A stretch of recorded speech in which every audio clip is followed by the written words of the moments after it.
Сен үйреніп қалған күнделікті жасап жүрген қарапайым заттар үшін сені түрмеге қамаса қалай қарайсың? Бұл Солтүстік Кореядағы сұмдық заттар мен тыйым салынған заттар туралы видео және саяхат YouTube арнасы. Ал кеттік.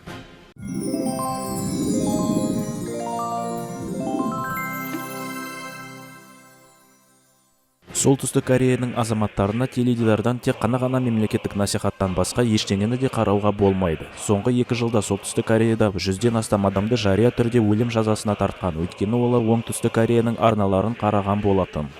Кореяда ресми түрде қай дінді қабылдаған келсе, сол дінді қабылдай бересің.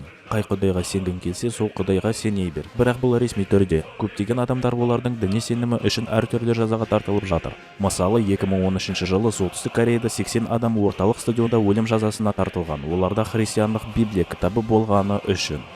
Алкогольдік ішімдіктерде Солтүстік Кореяда өте қатаң жағдайда. Спирттік ішімдіктерді тек қана ерекше мейрам күндері ішуге болады. Күнделікті күндері ішкен адамды қатаң түрде жазалайды. Солтүстік Кореяның азаматтарына да өз елінде де бос жүре беруге болмайды. Қайда барғым келсе де сол жаққа барамын деген түсінік ол жақта жоқ. Статистика бойынша 1000 адамға бір машина келеді. Ал мемлекеттік жоғарғы шенеуніктері болса, әртүрлі керемет машиналармен жүре береді. Барлық музыка қатаң түрде мемлекетпен қадағаланады, және оның ең басты мақсаты мемлекеттік режимін мадақтау болып табылады. Егер де біреу шетелдің жаман, сұмдық өлеңдерін тыңдайтын болса, ол өмірінен айырылып қалуы мүмкін. Басқа дүниемен, шетелмен байланысуға қатаң түрде тыйым салынған. 2013 жылы Солтүстік Кореяның азаматы жария ретінде атылған болатын. Ол Оңтүстік Кореядағы досымен телефон арқылы байланысқаны үшін.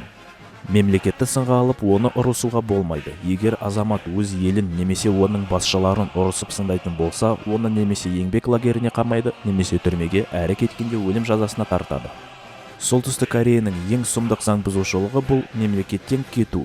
Солтүстік Кореядан кеткен емес, қашқан адамдар көбінесе Қытай мемлекетіне қашады. Бірақ егер оны ол елде ұстап алатын болса, оны Солтүстік Кореяға қайтарады. Әрі қарай Солтүстік Кореяның заңы бойынша қашқын өлім жазасына тартылады. Порно немесе ұятсыз бейнені қарауға қатаң түрде тыйым салынған. Солтүстік Кореяда ұятсыз тақырыпқа сөйлеуге, ондай бейнелер мен суреттерді таратуға және қарауға болмайды. Қарайтын болсаң, өлім жазасы күтеді. Солтүстік Кореяның ғаламторы ерекше ғаламтор болып табылады. Солтүстік Кореяда өзінің жеке ғаламторы бар, және онда еш қызық жоқ, тек қана мемлекеттік насихат сайттары. Және де 2013 жылы онлайн тілші мемлекеттік сайтында бір таңбаға қатесі үшін жарты жылға түрмеге қамалған. Ал әзірге болды достар, білмеймін қалай сіздер, ал мен өз Қазақстан елімде отырып ұятсыз порно қарауға кеттім. Қош болыңыздар. Және бұл видео ұнаған болса, лайк басып арнаға жазылыңыздар.